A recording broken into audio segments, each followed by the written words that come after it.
안녕하세요. 예디야기입니다. 예디야기의 사연을 여러분들에게 읽어드릴 DJ 유진입니다. 구독과 좋아요는 채널 운영에 큰 힘이 됩니다. 꼭 부탁드리며 저는 여러분들의 댓글도 모두 읽고 있습니다. 댓글도 많은 참여 부탁드릴게요. 그럼 오늘의 사연 시작합니다. 친구는 새 부류가 있다고 해요. 음식과 같아서 매일 필요한 친구, 약과 같아서 가끔 필요한 친구, 그리고 마지막으로 질병과 같아서 항상 피해야 하는 친구가 있다고 합니다. 이따금 이곳에서 진정한 친구에 관한 이야기를 듣곤 합니다. 슬프지만 눈물도 나고 또 한편으로는 너무나 부러움을 느꼈었죠. 하지만 제 머릿속에 떠오르는 친구는 그런 친구가 아니었어요. 세 부류 중에 꼭 하나를 고를 순 없지만 꼭 골라야 된다면 질병과 약을 더해서 독약 같은 친구라고 할 수 있겠네요. 이 글을 쓰기에 앞서 전 과연 다른 이들에게 어떤 사람이며 어떤 친구인가에 대한 고민을 많이 했습니다. 그래야만 최대한 객관적으로 글을 쓸 수 있을 것 같았거든요. 전 제가 원하는 친구를 사귀고 싶다면 내가 먼저 그런 사람이 되어야 한다고 생각했습니다. 일단 의리가 있었으면 좋겠고 입도 무거웠으면 좋겠고 배려해주는 친구를 가지고 싶었죠. 그래서 저는 그렇게 하려고 노력했습니다. 하지만 제가 그런다고 해도 꼭 상대도 그런 법은 없는 것 같아요. 제 마음을 상대가 이용할 수도 있다는 걸 알게 되었기 때문입니다. 안녕하세요. 어릴 때 일기를 자주 썼지만 성인이 되어서 제 이야기를 하는 게 어쩐지 쑥스러워서 한참을 망설이다가 이렇게 글을 적습니다. 30대의 저는 아직 미혼이고 결혼에는 별 관심이 없어요. 직업은 일반 행정 공무원입니다. 지역을 쓰면 익명으로 신청한 게 소용없을 것 같아서 그 부분을 생략하도록 할게요. 전 어린 시절에 부모님의 이혼으로 아버지가 저를 홀로 키우셨습니다. 직업 군인이셨던 아버지 때문에 각 지역을 몇 년에 한 번씩 돌았어요. 그래서 제게 오래된 친구가 없었죠.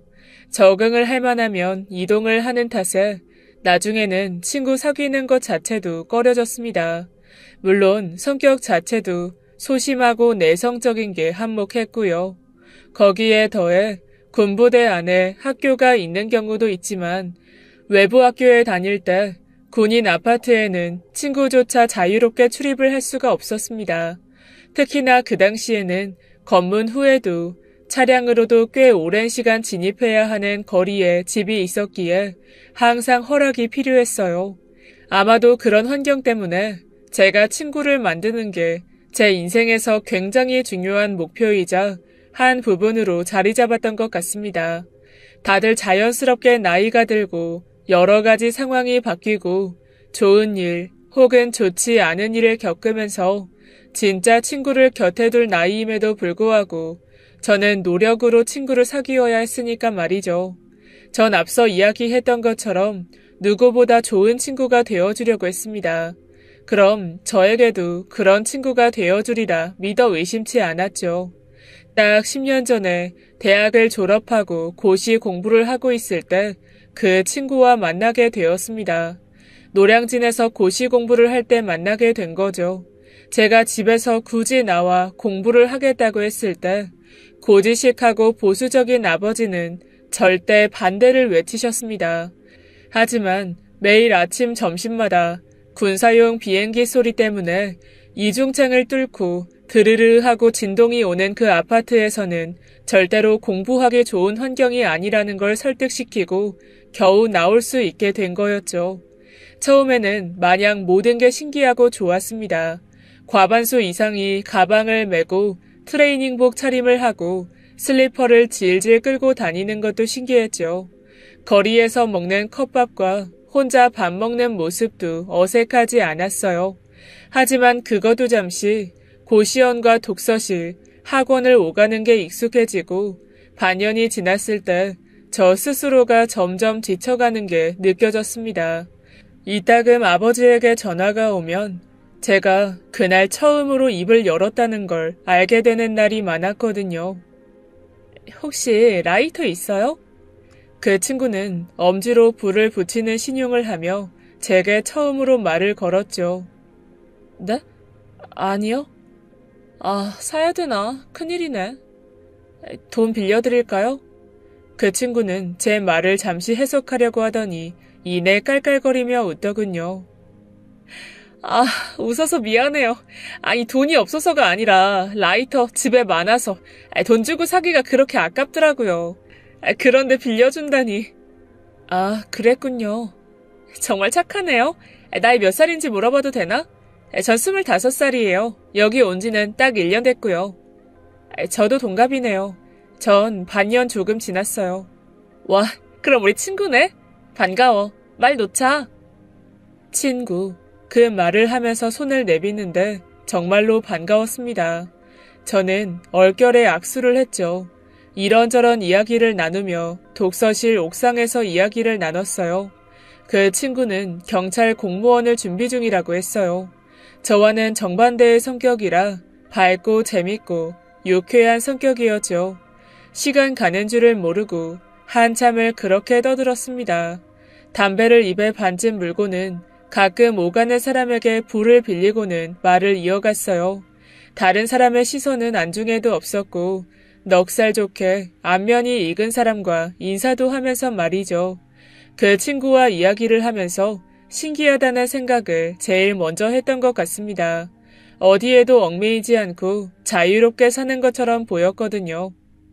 남자친구는? 아직. 왜? 그야 별 관심도 없고 딱히 사귈 시간도 없었고. 그 얼굴 그렇게 쓸 거면 차라리 놔주지. 아깝다. 나라면 양다리도 가능할 텐데. 혹시 모태솔로? 전 대답 대신 웃었죠. 미쳤어? 대학 때는 대체 뭐하고? 그냥 공부하고. 난 술도 못 마시거든. 나도 술은 잘 못 마시는데 마신 것처럼 잘 놀지. 그럼 넌 남자친구 있어?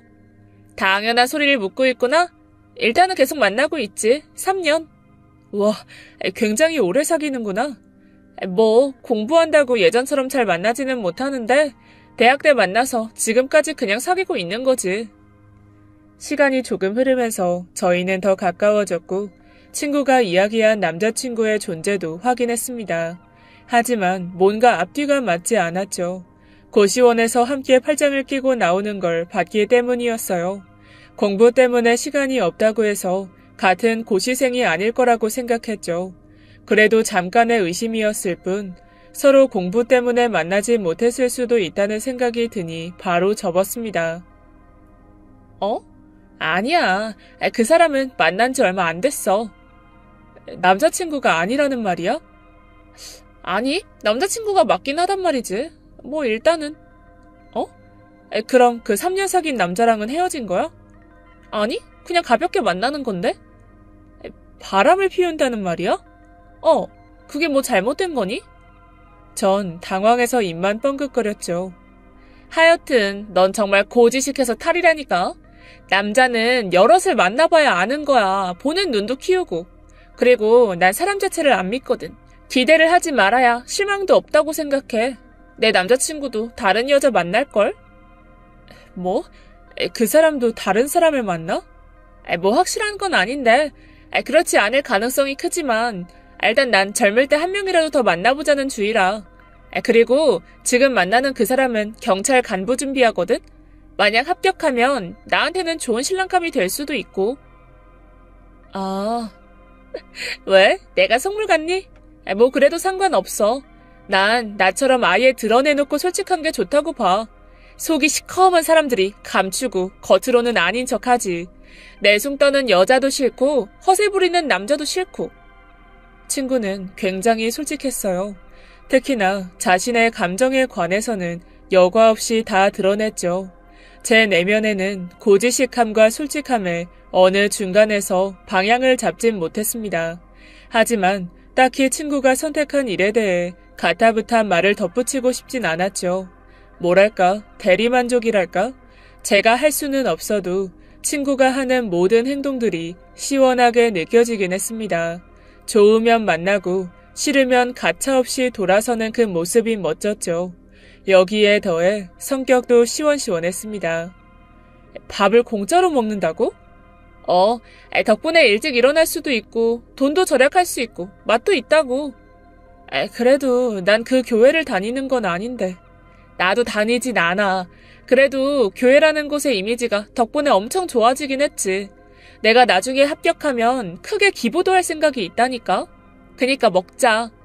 당시 노량진에는 제법 규모가 있는 교회가 하나 있는데 그 교회에서 아침밥을 무료로 제공해 주었어요. 돈을 내고 먹는 게 아니라서 굉장히 간소한 식단이었죠. 국, 밥, 계란, 김치, 마른 반찬, 김 정도가 제공이 되는데 그 친구 덕에 알게 되어 몇 번인가 함께 갔습니다. 저 혼자 있을 때는 존재하는 줄도 몰랐던 그런 정보에 대해서 알아가면서 저도 적응이라는 걸 하고 있었죠. 매일 가볍게 목례만 하던 고시원 총무와도 인사를 하게 되었고 학원에서 아는 사람과도 말을 트기 시작했던 것 같아요. 물론 낯가림이 심해서 그렇게 친해지지는 못했습니다. 그저 길을 가다 마주쳐도 이전처럼 피하지 않고 안녕하세요 하고 인사할 수 있게 되었죠. 방금 지나가던 사람 누구야? 뭐야? 무슨 사이야? 우리 고시원 총무야. 엄청 친절하셔. 무슨 공부하는데? 그건 나도 모르겠어. 그렇게 친하지는 않아서. 어쨌든 너랑 별 사이는 아니라는 거지? 그야 그렇지. 그럼 나 소개시켜주면 안 될까? 저는 강력한 의지를 담아 고개를 좌우로 저었습니다. 왜? 네가 좋아하기라도 하니? 아니, 안 친해. 근데 널 소개를 시킬 수가 없지. 그냥 소개 좀 받아라. 말만 해주는 것도 어렵다고? 친구를 위해서 그 정도도 못해? 너 부끄럽다고? 진짜 나 너무 슬프다. 이 정도는 해줘야 친구지. 소개 안 해주면 네가 관심 있는 걸로 알고 있을 거야. 진짜 그런 거 아니라니까. 정말로. 그 뒤로부터 친구는 계속 제게 소개 노래를 부르기 시작했죠. 결국 저는 더 참지 못하고 승낙을 했습니다. 친구가 그렇게까지 좋다고 하는데 계속 거절하는 게 모양이 이상하다는 생각을 했으니까요. 그런데 용기를 내서 단순히 인사만 하던 그 예의 바르고 친절한 총무에게 부탁하기를 시전했죠. 그때 그 표정은 곤란함 그 자체여서 쥐구멍이라도 있으면 머리라도 박아넣고 싶을 정도였습니다. 저는 거의 반은 억지를 부려야 했고 총무는 일단 알겠다면서 번호를 주더군요. 솔직히 2번은 절대로 하고 싶지 않은 짓이었습니다. 잘 됐어? 만나기로 했다더니. 날 무척 좋아하는 것 같긴 해. 피곤할 정도야. 차라리 잘 됐네. 잘 안 될까봐 걱정했어. 왜 그런 걱정을 해? 아무래도 내가 반은 억지를 부려서 총무님한테 소개한 거니까. 조금 신경 쓰이긴 하잖아. 공부하러 온 곳에서 소개팅이라니. 야, 이 공부하러 온 곳에 커플이 반 이상이야. 공부만 하기에는 우리가 너무 어리고 젊은걸? 그래, 네 말이 틀린 건 아니지. 실제로 노량진에는 굉장히 커플이 많아요. 같은 고시원, 같은 독서실, 같은 학원까지 다니면서 서로의 고통과 아픔을 나누는 사람들이 많죠. 제가 이곳에 와서 한 달도 채 되지 않아 깨달은 게 바로 그거였습니다.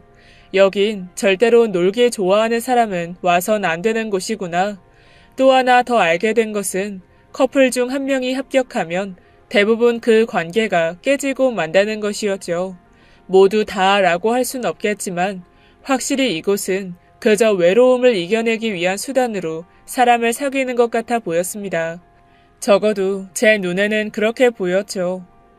오늘도 만나기로 했거든? 나 먼저 갈 테니까 넌 열심히 공부해라. 알았지? 파이팅! 조금 의외이긴 했습니다. 굉장히 성실해 보였던 총무님이 그렇게 적극적으로 누군가를 만날 거라고 생각은 해보지 못했기 때문이죠. 새삼 이곳이 정말 외로운 곳인가 보다 하는 생각과 동시에 친구 정도면 예쁘고 매력적이니 그럴 수도 있겠다는 생각이 들더군요. 그런데 그날 밤 자정이 약간 넘은 시간이었을 겁니다. 제 방을 누군가 두드렸고 내다보니 여자 총무님이 서 계셨어요. 고시원은 지하와 1층은 남자 원생만 있었고 2층과 3층에는 여자층으로 나눠져 있었습니다. 여자층의 화장실 청소와 회원 관리는 주로 여자 총무가 하는 일과였죠. 하지만 오전 10시부터 오후 3시까지만 일을 하시기 때문에 마주친 적도 거의 없는 사이였습니다. 제게 남자 총무님께 가보라고 전달한 뒤에 자신의 방으로 돌아가시더군요.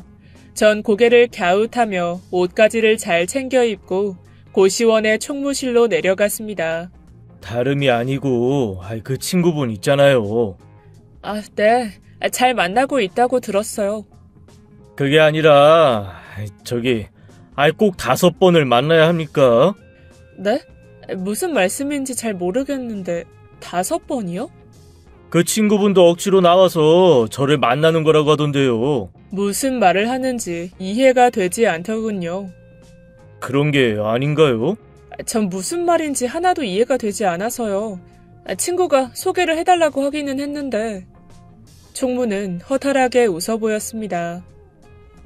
뭔가 앞뒤가 이상하다고는 생각했는데 역시 거짓말이었나 봐요. 저는 그쪽이 억지로 저와 그 친구를 연결한 줄 알았거든요. 그 친구분도 그렇게 저에게 말을 했고요. 5번은 만나야 한다며 절친한 친구의 손일이니까 어쩔 수 없이 들어준다고 하셨고요. 근데 매번 술을 마시니 제가 여기 놀러 온 것도 아닌데 말입니다. 친구가 그렇게 말했다고요? 이러면 이르는 것 같은데 저는 별로 관심이 없어요. 저는 총무실 의자에서 일어나 고개를 숙였어요. 정말 죄송합니다. 진짜로 면목이 없어요. 아니요. 저도 원생 부탁이니 그냥 나간 거였어요. 일이라고 생각하고. 애초에 제가 확실히 거절 의사를 밝혔어야 했는데 저 때문에 입장이 곤란해지셨을까봐 걱정이네요. 오늘 거절하고 오는 참이라. 아닙니다. 정말 죄송해요. 정말이지 너무 부끄럽고 미안해서 접신물에 코를 박고 싶다는 속담이 왜 생겼는지 알 것 같았습니다. 전 정말 진심으로 사과를 했고 그날은 잠도 못 자고 뒤척였죠. 왜 그런 거짓말을 하면서까지 만났을까 하는 생각과 함께 따져 물을 말들을 몇 번이고 떠올리면서 말입니다. 하지만 막상 친구와 만나자마자 던진 물음에 친구는 아무렇지 않은 듯이 반응했어요. 그게 뭐? 그 정도 거짓말은 그냥 자연스럽게 하는 거지. 그럼 내가 만나고 싶어 죽겠어서 싫다는 친구를 졸랐다? 이렇게 말하면 좋을 것 같아. 내가 밑장 다 까고 시작하라고? 연애는 가불관계야. 결국 더 좋아하면 지는 거라고. 몰라? 아니, 넌 솔직한 게 좋다고 했잖아. 그게 네 매력이고. 왜? 네 이름 좀 하는 게 그렇게 기분 나빴어? 잠을 못 잘 정도로? 그리고 그 총무에게 관심 있는 것도 아니라면서 쪽팔린 게 중요해? 내가 잘해보려고 했고 그것 때문에 그런 건데 넌 이해를 못하니? 아니, 그런 거면 나한테 말을 해주고. 나 이해가 잘 되지 않아. 네가 왜 이걸로 따지는 건지. 넌 총무가 아니라 내 친구야. 근데 날 위로는 못 해줄 망정 지금 내가 거짓말 조금 했다고 나한테 뭐라고 하는 거야? 솔직히 나 너무 서운하고 슬프고 마음이 굉장히 복잡하다. 순식간에 입장이 바뀌어서 제가 사과하는 모양이 되었습니다. 그때 전 제가 잘못했다고 생각했어요. 친구라면 친구의 허물도 덮을 줄 알아야 했다고, 타인의 시선이나 본인의 입장보다 친구의 상황을 더 이해했어야 했다고, 모두 제가 친구가 없었기에 몰랐던 거라고 저 스스로를 책망했죠. 그리고 그 뒤에도 비슷한 일이 몇 번 있었습니다. 감정에 솔직한 친구는 몇 번이고 다른 사람에게 빠지더군요. 그래서 몇 없던 제 주변 사람들과의 관계가 단절되었지만 이전처럼 크게 신경 쓰지는 않았습니다. 제게는 친구보다 더 중요한 건 없다고 생각했으니까요. 비록 친구와 이전처럼 독서실을 다니고 아침밥을 같이 먹진 못했지만 전 나름대로 혼자 또 같이 있는 시간을 잘 조율했죠. 1년이 넘어서자 공부하는 법도 터득이 되었습니다. 전 아침보다는 늦은 밤에 집중이 잘 되고 효율이 좋다는 걸 알았어요. 그래서 독서실도 24시간 개방하는 곳으로 옮겼고 새벽 3시까지 공부하고 대신에 아침 9시까지는 잠을 잤습니다. 기본서를 보고 관련 문제집을 집중적으로 풀었고 시간도 체크하면서 진짜 시험 보는 느낌을 내려고 했죠. 시험 바로 직전 학원에서 마무리 특강을 할 때쯤에는 컨디션 조절을 위해서 잠자는 시간도 늘리고 일찍 일어나는 습관을 들여서 시험 시간에 몸을 길들였습니다. 그렇게 노력한 끝에 저는 27살에 공무원 시험에 합격하게 되었죠. 필기 합격자 발표를 하던 그때 아버지가 참 좋아하셨습니다. 저도 바로 본가로 내려가게 되었고요. 솔직히 지긋지긋한 노량진을 2번은 밟고 싶지 않았지만 친구를 보기 위해서 아주 가끔 시간을 내어왔습니다. 아, 너무 지겨워. 이제 나이가 벌써 20보다 30에 가까워지는데 공부도 싫고 사람들도 지겹고 매일 시험. 아, 짜증날라 그래. 아이, 부모님도 요즘에는 은근히 독촉하고 눈치 주고 그런다니까. 아무래도 좀 압박을 하시긴 하겠다. 힘들지? 넌 합격했잖아. 그니까 내 마음은 모를 거야. 남자친구도 나한테 그냥 취직하면 어떠냐고 그러더라. 아, 응원은 해주지 못할 망정 시험 앞두고 쟤를 뿌린 거지. 네 꿈인데 그걸 가지고 뭐라고 한다고? 나쁘다. 솔직하게 말하고 응원해달라고 하는 게 좋지 않아? 친구는 입술을 실룩거리다가 기운 빠진 몸짓으로 어깨를 늘어뜨렸죠. 그건 무리야, 무리. 그래도 꽉 잡혀 사나 보다. 오래 만났다더니. 그게 아니라 나 공부하는 비용 전부 부담하고 있거든. 뭐? 비용을 전부? 부모님도 주신다며. 그니까 내가 이렇게 고시 공부를 편하게 하는 거지. 둘 중 하나만 중단해도 나 슬리퍼나 질질 끌고 다닐걸? 난 옷이랑 신발은 절대로 포기 못하니까 여유롭게 살아야지. 전 솔직히 너무 놀라서 말이 나오지 않았습니다. 그간 매일 오래 사귄 남자친구에 대한 욕만 늘어놓았기에 굉장히 나쁜 사람인 줄 알았거든요. 친구는 분명 자신에게 관심도 없고 일 중독자에 잘난 척하는 사람이라고 했죠. 그래서 늘 자신이 다른 사람을 만나는 거에 대해서 당연하다고 말하곤 했어요. 그 사람이 잘못했고 그 사람이 방치했고 그 사람이 나쁘다는 식이었습니다. 하지만 수년간 고시 뒷바라지를 했다면 그 액수가 상당했을 것 같았죠. 보통의 마음 없이는 할 수 없는 일이라는 생각이 들었어요. 더구나 그 돈이 대부분 옷을 사거나 화장품을 사거나 데이트 비용으로 쓰였다는 건 확실히 문제였습니다. 그런데 친구는 그걸 능력이라고 표현하더군요. 사랑의 증거가 바로 돈이라고 말이죠. 날 너무 나쁘게 보지는 마. 나도 나름 사랑을 시험한 거니까. 결혼도 할 생각이고 말이야. 계속 공부하기 싫어지면 해야지. 결혼? 결혼을 한다고? 흔히 말하면 취집이라고 할 수도 있지. 너 경찰이 꿈이라고 했잖아. 여자 쪽은 경쟁률이 너무 높아. 짜증나게. 그리고 여기서는 남자친구보다 더 잘난 사람도 만날 수 없고 완전 거지들 뿐이라니까. 꿈과 허세만 가득한 실패자들. 확실히 친구의 말만 듣고 보면 성격이 어딘가 이상하긴 했습니다. 하지만 저는 그런 말도 스스로에게 하는 말처럼 느껴졌죠. 오랜 시간 동안 공부를 했지만 결국 합격을 하지 못한 본인에게 실패자라고 하는 것 같아서 안타까웠어요. 그리고 그날 이후 친구는 노량진에서 나와 본가인 인천으로 돌아가죠. 저도 몇 번이나 초대를 받아서 집에 놀러 가곤 했습니다. 부모님도 성격이 시원시원하고 유쾌하셔서 불편하지도 않았죠. 더구나 제가 자라난 환경 탓에 또래보다는 어른들과 어울리는 게 편하기도 했고요. 저를 굉장히 예뻐해 주셨기에 기분도 좋았죠. 이 집이 조개구이는 정말 괜찮아. 술도 마셔도 된다. 내 친구 술 안 마셔. 억지로 주지 마세요, 엄마. 한 잔도? 정말 한 잔도 못 마셔? 네. 한 잔은 먹을 수 있긴 한데 알코올을 분해 못한대. 더구나 쟤는 그 흔한 클럽이나 나이트도 못 가봤대. 초국보급이라니까. 친구 보고 좀 배워라. 매일매일 술만 먹고. 비교하지 마. 결혼하기 전에 마시지 그럼 결혼 후에 마실까? 이럴 때 풀어주셔야죠. 그리고 언제는 술 못하면 인생의 즐거운 반이 없다며. 아빠는 자기한테 유리한 것만 말한다니까. 성격이 이렇게 다른데 친구인 것도 신기하다. 그나저나 저번에 여행은 즐거웠니? 크리스마스 때. 크리스마스요? 친구랑 가면 엄청 즐겁지. 맞은편에서 조개 껍질을 버리고 있던 친구가 제 발을 지그시 눌렀습니다. 저는 이에 놀라서 고개를 끄덕였죠. 솔직히 너랑 간다고 해서 보냈지. 아예 아니면 안 보냈어. 애가 워낙. 어쨌든 이제 결혼할 건데도 불안하고 그려. 그래도 남편감이 딱 너 같아. 친구의 어머니가 저를 가리키며 웃으셨죠. 저요? 아직 본 적 없어? 네, 말로만 들었어요. 얘랑 성격이 반대야. 좀 무뚝뚝하긴 해도 잔적 많고 공부한다니까 기다려주고 우리도 대신 챙겨주고.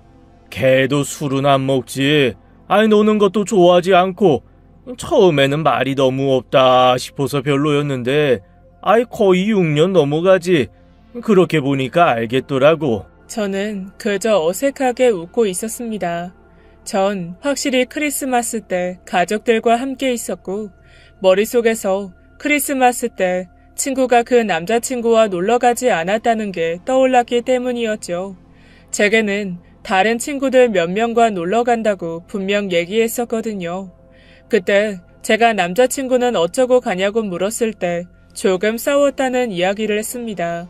그런데 부모님께서는 저와 여행을 간 줄 아는 게 어딘지 모르게 찜찜했죠.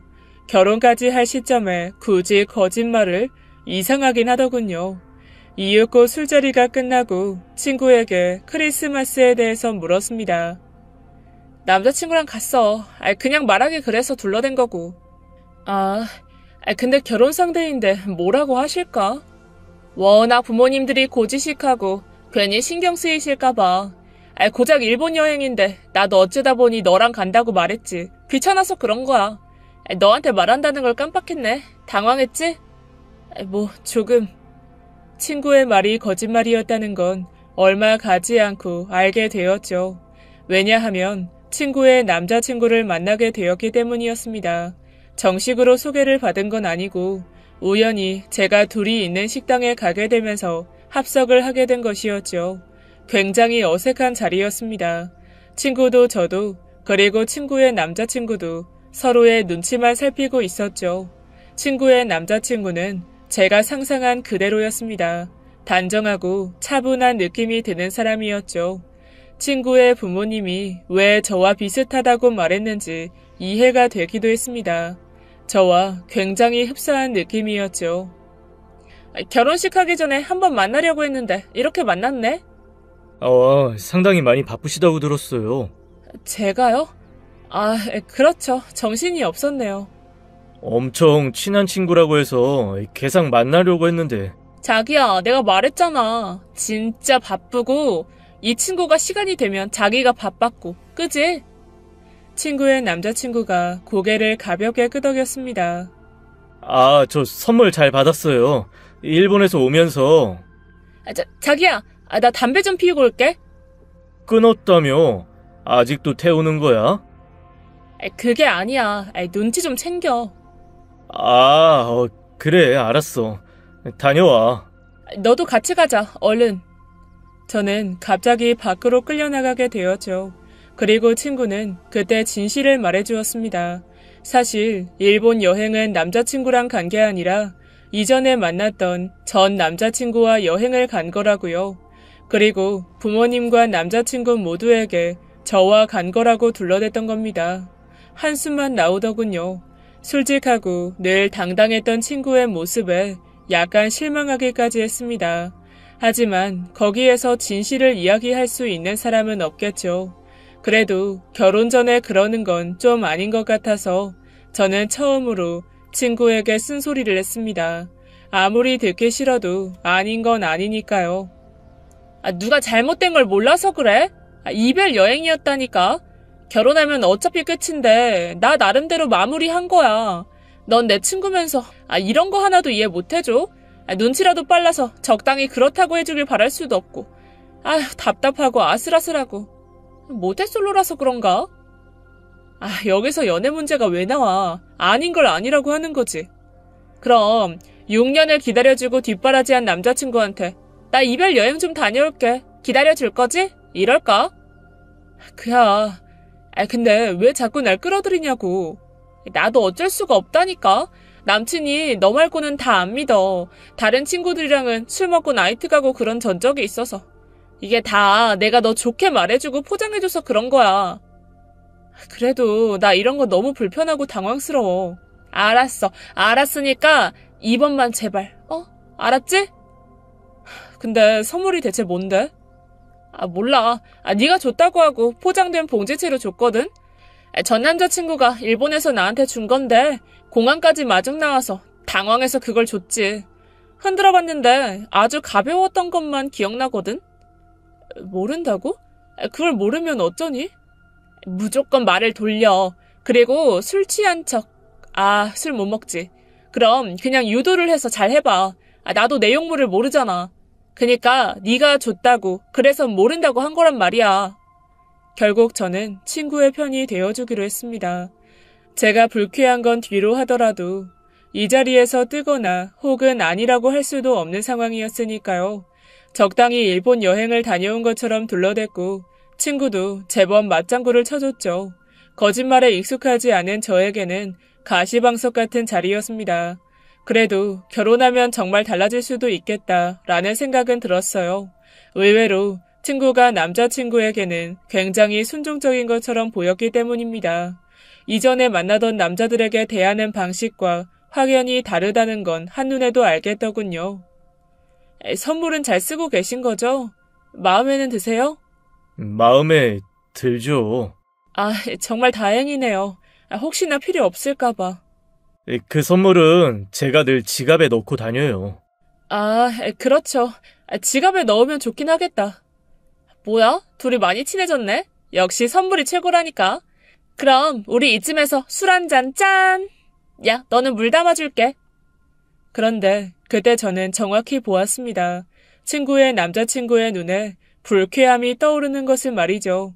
이제 마냥 어린 나이는 아닌 저는 어차피 모두와 잘 지낼 수 없다는 걸 모르지 않기에 일부러 잘 보이려고 노력하진 않았습니다. 그냥 가끔 만나면 가볍게 인사를 하고 적당한 핑계를 대고 자리를 빠져나왔죠. 딱 그 정도의 거리가 친구와 그 남자친구에 대한 배려라고 생각하기도 했고요. 그리고 딱 반년 뒤에 결혼식을 했고 친구는 가을의 신부가 되었습니다. 눈이 부시도록 반짝거리는 드레스를 입은 친구는 마치 천사처럼 보였어요. 어머, 너무 예쁘다. 바쁘면 굳이 안 와도 된다니까. 주말에 바쁘긴 왜 바빠. 괜찮아. 그리고 친구 결혼식인데 내 주변 친구 중에는 네가 첫 번째 선두주자고. 축하해. 그래. 고맙네. 이왕 온 거 밥 많이 먹고 가라. 내가 정신이 좀 없어서 못 챙길 것 같네. 그렇다고 하더라. 그래, 일단 나중에 봐. 뭔가 화가 나는 일이 있나 하는 생각이 들 정도였어요. 하지만 그냥 기분 탓으로 넘겼죠. 웨딩 마치가 끝나고 식사를 하고 있을 때 신랑 신부가 옷을 갈아입고 하객들에게 인사를 드리잖아요. 그때 저는 반갑게 손을 흔들었지만 친구가 저를 그냥 스쳐 지나갔습니다. 그것도 너무 정신이 없어서 그럴 거라고 이해했어요. 하지만 신혼여행이 끝나고 난 뒤부터는 연락 한 번이 없었죠. 그리고 며칠, 한 달, 2달이 되었을 때 제 연락 자체를 피하고 있었다는 걸 인정해야 했습니다. 설마 하는 마음이 있었지만 역시나 친구는 저를 멀리하려고 하던 게 맞았던 거죠. 그런데 그 이유라도 알고 싶더군요. 제가 대체 뭘 잘못했는지 알고 싶었습니다. 그냥 별 이유 없어. 기분 탓이겠지. 원래 결혼하면 다들 연락도 뜸해지잖아. 좀 솔직해질 순 없니? 뜸한 게 아니라 차단한 거잖아. 너 진짜 눈치 없다. 그래, 솔직하게 말할게. 우리 오빠가 너 싫어해. 만나지 않았으면 좋겠다고 하더라. 남편이고 앞으로 평생을 살 텐데 이런 걸로 싸울 순 없잖아. 너한테는 친구가 그 정도야? 누가 싫다면 그냥 버리는?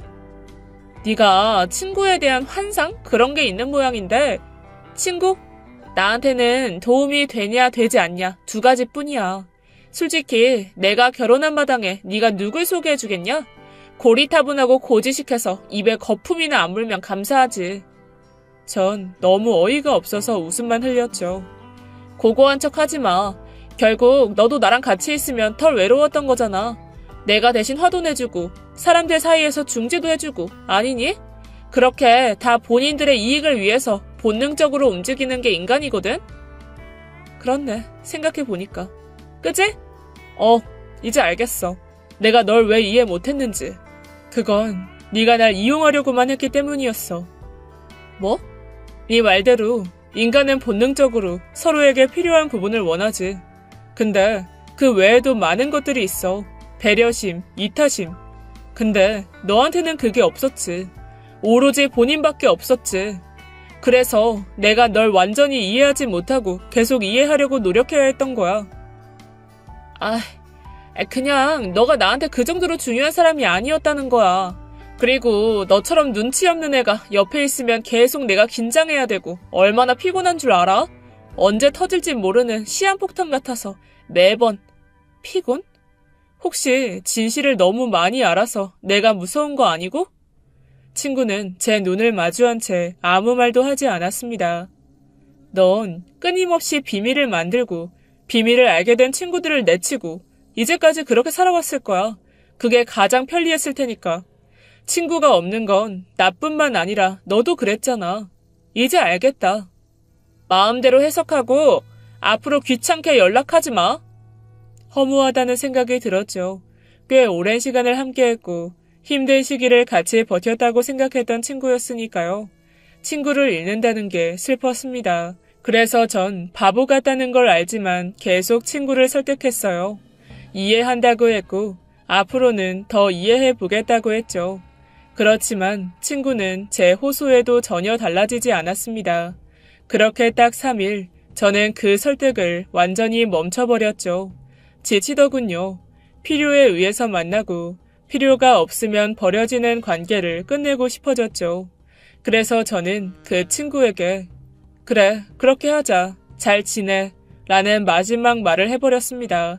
휴대전화가 뜨거워질 정도로 통화를 하고 충전기를 연결한 뒤까지도 수다를 떨던 그런 친구였지만 이상하게도 생각보다는 빈자리가 크게 느껴지진 않았어요. 최선을 다했기 때문에 아쉬움이 없는 건지 정말로 지쳐서 조금 쉬고 싶었는지는 모르겠습니다. 어쨌든 없으면 절대로 못 살 것 같던 그런 친구라고 생각했지만 저는 그 이후에 꽤 잘 지냈던 것 같아요. 그 친구가 싫어하던 다른 친구도 만날 수 있었습니다.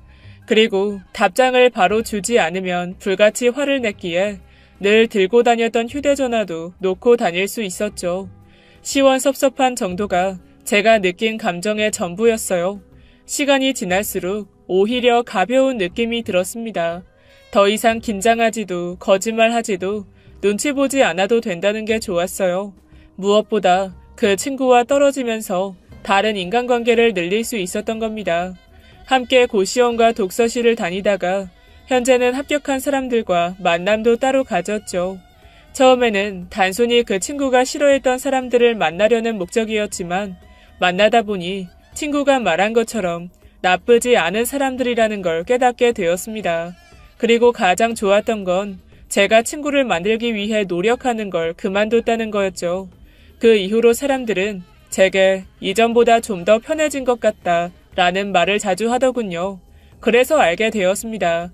노력이라는 게 상대에게는 어쩌면 큰 부담으로 다가갔을지도 모른다는 걸 말이죠. 덕분에 더 많은 사람들과 만나고 친해지고 관계에 얽매이지 않게 된 겁니다. 그 부분은 지금도 확실히 인정해요. 그렇게 5년 정도가 더 흘러 제가 30대가 되었을 때였습니다. 모르는 번호로 부재중 전화가 들어와 있는 걸 보고 바로 연락을 했죠. 누구시죠? 부재중 전화가 들어와 있어서요. 안녕하세요. 저 기억하시는지 모르겠네요. 예전에 밥 한번 먹었는데 은지 남편입니다. 기억하세요? 여쭤볼 게 있어서 연락드렸어요. 아, 네. 기억은 하는데 제 번호를 어떻게 알고? 휴대전화를 뒤졌어요. 실례가 되는 거 알아요. 그런데 연락이 안 되니까 너무 답답해서 연락드려요. 같이 있는 거 맞죠? 휴대폰이 고장이 났다는데 옆에 있으면 혹시 바꿔주실 수 있으신가요? 저는 돌아가는 상황을 파악해보고 작게 웃음을 터뜨렸습니다. 30이 넘어 결혼까지 하고도 아직도 제 이름을 팔고 있다는 게 너무 웃겼죠. 이걸 어쩔까? 당장에 아니라고 딱 잘라서 말할까? 아니면 상황을 두고 볼까? 하는 생각이 들었습니다. 전 후자를 택했죠. 단연간의 습관적 거짓말로 대충 상황을 수습했습니다. 저에게 계속 죄송하다고 말하는 그 남자가 조금 불쌍하기까지 했죠. 마치 예전에 저를 보는 듯 했습니다. 얼마나 불안하고 초조했으면 몇 년 전에 딱 한 번 만난 저에게 연락을 했을까 하는 생각이 들었죠. 전화를 걸면서도 혹시나 실례가 될까봐 몇 번이나 망설였을 겁니다. 예전에 저처럼 무엇이 옳은 일인지 감이 잡히진 않았어요. 거짓을 모르고 평생 사는 게 이 남자에게 행복일까? 아니면 진실을 알고 슬픈 게 나을까? 제 경험상 당연히 진실을 알고 슬픈 게 좋을 것 같았죠. 하지만 부부 관계에 대한 부분이라 섣부르게 판단하진 못했어요. 그래서 주변 사람들에게 물어봤고 다들 진실을 아는 게 좋을 것 같다고 했습니다. 다만 할 수 있다면 둘 사이에 끼지 않는 게 좋다고 했죠. 그런데 이미 그 둘 사이에 제 존재를 끼운 건 제가 아니라 그 친구였잖아요. 절대로 관여하고 싶지 않은 문제에 제 이름을 팔고 저를 방패로 삼고 자신이 하고 싶은 걸 하면서 내 친구는 술도 안 먹고 너무 착해서 탈이야 라고 말하고 다닐 걸 생각하니 소름이 끼쳤습니다. 한 번의 망설임 없이 절교를 선언했으면서 뻔뻔하게 말이죠. 그날 늦은 새벽에 저에게 다시 모르는 번호로 전화가 왔습니다. 서운하네? 내 번호 지웠어? 이게 얼마만이야? 3년? 2년? 아, 그래. 4년 반. 그 정도? 그런가? 그래도 내 목소리는 기억하네. 나 진짜 너 엄청 보고 싶었잖아. 그러게, 오랜만이네. 넌 잘 지내? 꿈은 이뤘니? 꿈? 무슨 꿈? 왜? 적당히 일하다가 결혼하면 그만두고 남편이 번 돈 쓰고 다닐 거라고 했잖아. 아, 뭐 그렇지. 다른 건 아니고 오늘 남편이 너한테 전화했다며? 요즘 위처증? 그런 게 생겨서 틈만 나면 나를 구속하고 옷 단속하고 내가 미칠 것 같아. 그런데 네가 잘 둘러대줬다고 해서 너무 고마워. 뭘 늘 하던 건데. 이제 나이 먹더니 센스가 좀 생기긴 했네. 역시 내 친구. 그런데 남편이 의처증이 있다고? 의처증이 심해. 정신과 다녀야 한다니까. 물건도 뒤지고 핸드폰도 뒤지고 위치 추적하고 블랙박스도 보고. 전에는 화내면서 손까지 올리려고 했다니까. 진짜 무서워. 그 사람 전부터 그런 낌새 있었잖아. 그니까 요 며칠만이라도. 야, 너 언제까지 그러고 살래? 입만 열면 거짓말이구나. 친구는 제 딱딱한 목소리에 불쾌한 듯이 씩씩거리기 시작했습니다. 야, 넌 나이가 몇 살인데 예전 일에 아직도 연연하니? 그래, 나 친구랑 놀려고 너 이름 좀 썼다. 왜? 그게 잘못이야? 무슨 그 정도 둘러댄 거 가지고 나한테 이래라 저래라야. 친구? 그게 그냥 친구야? 아니면 아니다. 너 이별 여행 갔지? 그럼 전 남자친구랑 또 이별하니? 그게 아니면 애인 그런 거야? 네 말대로 나이를 처먹었으면 똑바로 인간 구실은 하고 살아야지. 야, 말 다 했어? 넌 늘 피해자고 주변 사람은 다 네 이용 대상이지. 필요 없으면 버리고 필요할 때는 친구고. 웃긴다. 나 네 남편한테 다 말할 거야. 여행 빨리 끝내는 걸 추천해. 야, 이 미친. 누가 네 말을 믿어줄 것 같아? 오랜만에 연락한다는 첫 음성 녹음을 들으면서 이미 친구 남편의 얼굴이 차갑게 굳어지는 게 보였습니다. 친구의 통화를 끝낸 다음 날 아침에 바로 약속을 정했어요. 친구는 굉장히 처세술이 좋기 때문에 제가 늦게 만나게 되면 이미 저를 거짓말쟁이에 이상한 여자로 만들어 둘 거라고 생각했죠. 그래서 시간이 가장 중요했던 겁니다. 제가 만든 자리에 썩 내키지 않은 얼굴을 하고 있었지만 어쩔 수 없었죠. 저 싫어하시는 거 알아요. 그건 사실 일본에서 선물로 그쪽이 줬다고 했던 거 그것 때문이었어요. 그 무슨 포장지에 들어있었던 거요? 그게 사실 야한 여자 팬티였거든요. 이걸 저한테 준 의도를 더구나 새 팬티가 아니라 꼭 입었던 것 같은 그런... 그래서 아무리 좋게 생각해도 그럴 수가 없었죠. 그래서 싫어했어요. 하지만 그때부터 뭔가 이상하다는 의심을 하기 시작했죠. 근데 제가 줬다고 확실하게 말을 들은 거군요. 네, 오해했어요. 오해할 만했네요. 저라도 그랬을 겁니다. 그쪽에 대해서는 좋은 말 많이 했어요. 술도 마시지 않고 굉장히 고지식하고 근면성실하다고요. 하지만 그 선물 때문에 그쪽이랑 만나는 게 못마땅했던 게 컸죠. 늦었지만 죄송해요. 아니요.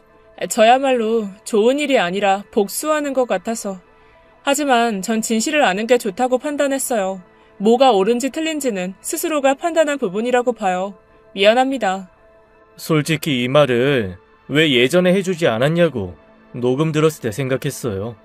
그런데 따지고 보면 그때 저는 이야기도 듣지 않았겠죠. 단순히 제 오해와 여자친구의 말에 다른 사람을 판단했으니. 저도 그랬어요. 그쪽이 아주 나쁜 사람이라고 들었거든요. 그 친구와 만날 때 제 주변은 늘 어둡고 나쁜 사람뿐이었죠. 저 역시 그쪽이랑 크게 다르지 않아요. 믿는 게 나쁜 건 아니죠.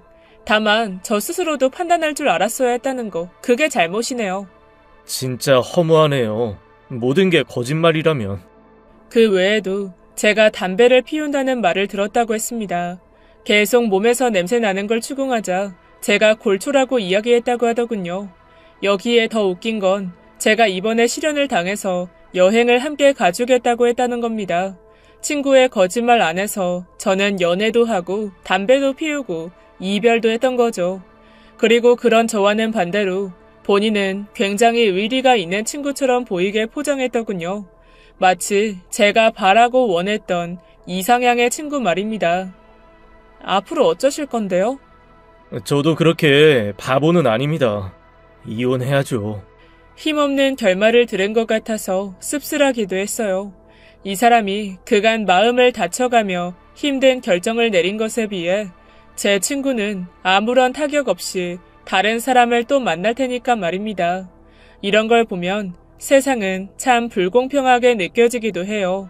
친구든 연인이든 부부든 누가 더 좋아하고 사랑하느냐에 따라서 아픔의 크기가 다르니까 말이죠. 하지만 전 최선을 다했다면 후회는 절대 하지 않을 거라고 위로 아닌 위로를 해주고 자리를 떴습니다. 그리고 바로 얼마 전 이혼했습니다. 감사했습니다. 라는 아주 짧은 문자가 왔습니다. 솔직히 많은 생각이 교차했어요. 괜한 짓을 한 건 아닐까? 혹시 너무 과했나? 싶은 생각이 들었죠. 이 이야기를 했더니 저희 아버지가 그렇게 말하더군요. 똥맛 카레와 카레맛 똥의 차이라고 말이죠. 여러분은 둘 중에 무엇을 선택하실 건가요? 그리고 제가 한 복수가 잘못된 일일까요? 문자 하나에 싱숭생숭해지는 밤입니다. 제 긴 사연 읽어주셔서 감사해요. 지금까지 예디야기였습니다. 끝까지 함께 해주신 여러분 진심으로 감사드리며 전 내일 이 시간 다시 돌아올게요. 감사합니다.